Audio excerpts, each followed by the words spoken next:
நானும் எம்பிபிஎஸ் படிப்பு முடிச்சுட்டு 5.5 வருஷம் கிருஷ்ணகிரி மாவட்டத்துல தேன்கனிக்கோட்டை தாலுகால இருக்கிற ஒரு அரசு ஆரம்ப சுகாதார நிலையத்துல மருத்துவ அதிகாரியா பணிபுரிஞ்சு அதன் பிறகு சிவில் சர்வீஸ் எக்ஸாம்ஸ் கிளியர் பண்ணி ஐஆர்எஸ் பணியில ஒரு 15 வருஷம் வேலை பார்த்த பிறகு நான் கஷ்டப்பட்டு கிளியர் பண்ண ஐஆர்எஸ் பதவியை ரிசைன் பண்ணிட்டு உங்களுக்காக உண்மையா உழைக்க, உங்க நல்லது கெட்டதுல பங்கெடுக்க உங்க வீட்டு பிள்ளையா நான் வந்திருக்கேன்.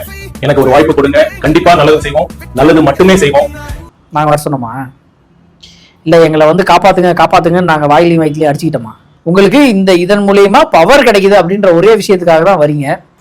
அப்படி இருக்கும்போது இத ஏன் பேசணும்? தமிழ்நாட்டுக்கு என்ன பண்ண போற? மக்களோட வாழ்வாதாரத்தை உயர்த்துறதுக்கு என்ன பண்ண போற? இங்க இருக்க பிரச்சனையை எப்படி சரி பண்ண போற? இப்போ ஜிடிபி growth வந்து நான் வந்தா எப்படி இன்க்ரீஸ் பண்ணுவேன் அப்படின்னு ஏதாவது பேசணும்ல. இதுவுமே கிடையாது. திமுக இங்க தப்பு பண்ணுது, நான் வந்தா நல்லது பண்ணுவேன். இது போதுமா? ஒரு கட்சியை மாத்துறதுக்கு இந்த ஒரு விஷயம் போதுமா? இவங்க என்ன தப்பு பண்றாங்கன்னு சொல்ல தெரிஞ்ச உங்களுக்கு எப்படி நான் வந்து அதை சரிப்படுத்துவேன் அப்படின்னு சொல்ல தெரியலையே. ஆரம்பத்துல இருந்து திமுக எதிர்பார்சியல் தான் ஓடிக்கிட்டு இருக்கு. இதுல அருண்ராஜ் ஐஆர்எஸ் அவரும் இன்னைக்கு வந்து நான் உங்களுக்காக ஐஆர்எஸ் பதவியை துறந்து விட்டு வந்திருக்கிறேன். நாங்க வர சொன்னோமா? இல்ல நாங்க வர சொன்னோமா? இல்ல நீங்க ஒரு கட்சியில சேர்ந்தீங்க, உங்களுக்கு அவர் வந்து வேட்பாளர் இதை கொடுத்துருக்காரு, நீங்க போட்டியிட போறீங்க.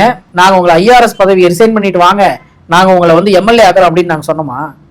இல்ல அப்புறம் ஏன் இதையே திருப்பி திருப்பி சொல்றீங்க?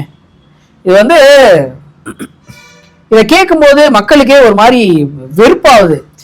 எப்ப பார்த்தாலும் இதையே திருப்பி திருப்பி சொல்லிக்கிட்டு இருக்காங்க அப்படின்னு.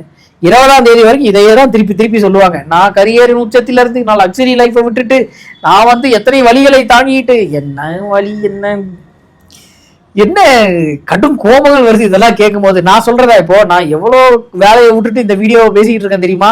நான் வந்து இப்போ வீட்டுக்கு போனா ஜாலியா உட்காந்து தோசை சாப்பிடுவேன், அதை விட்டுட்டு நான் இங்க உட்காந்து பேசிக்கிட்டு இருக்கேன் உங்களுக்காக தான் அப்படின்னு சொல்லி நான் சொன்னா ஒத்துக்குவாங்களா? இல்ல ஒத்துக்குவாங்களா? ஒத்துக்க மாட்டாங்கல்ல. அதே தான், நீங்க எம்எல்ஏ ஆகணும் சிஎம் ஆகணும் அப்படின்னு நினைக்கிறீங்கன்னா உங்களுக்கான இதை நீங்க விட்டுட்டு தான் வரணும்.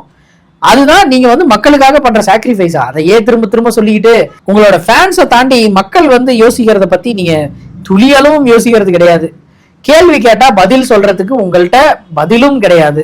நீங்களே பேப்பரை பார்த்து படிச்சுக்கிட்டு இருக்கீங்க அப்படின்னும் போது நம்ம என்ன கேள்வி கேட்கறது? கேள்வி வந்து ரெடிமேடா டைப் பண்ணி கொடுத்துட்டு இந்த கேள்வியை மட்டும் கேளுங்க அப்படின்னு கேட்க முடியுமா? முடியாதுல்ல. அந்த ஒரு விஷயத்தினால தானே இன்னும் பிரஸ்ஸை மீட் பண்ணாம இருக்கீங்க. அதுவே ஒரு பெரிய டிராபேக் தானே.